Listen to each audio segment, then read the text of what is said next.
Hello, for Smart Outlet are three different aspects of accessibility. Firstly, we are addressing the accessibility for users with visual impairments, so people with color blindness or other visual impairments. Secondly, we are considering the needs of users with motor impairments, since it is important to provide alternative navigation methods for those people. This would include things such as voice commands. And lastly, we need to address accessibility for users with cognitive impairments. This would involve designing our user interface in a way that is simpler and intuitive and that minimizes the cognitive load. So, as a result of these impairments and accessibility issues, um, they'll face challenges in interacting with digital interfaces. This is for visual impairments.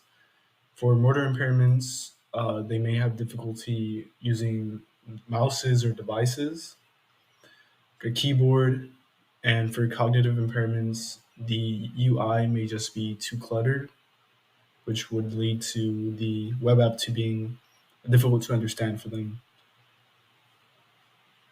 For our product, most of our accessibility concerns pertain to the web app and not the hardware. For visual impairment, in the most common case, we would have color blindness, in which we would design our web app to use a more accessible color palette, a more contrasting color palette, so that people with color blindness can still recognize differences in colors. But in the most extreme case, where there's complete blindness, we would address this with a screen reader and voice navigation.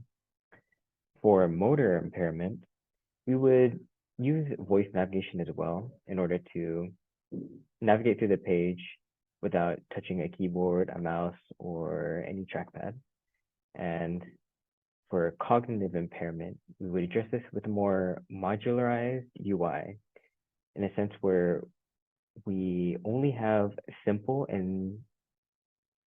displays at a given time. To test that our product addresses users with visual accessibility issues, we can perform a test with a screen reader to verify that our web application is formatted correctly and has proper alternate text for images and links.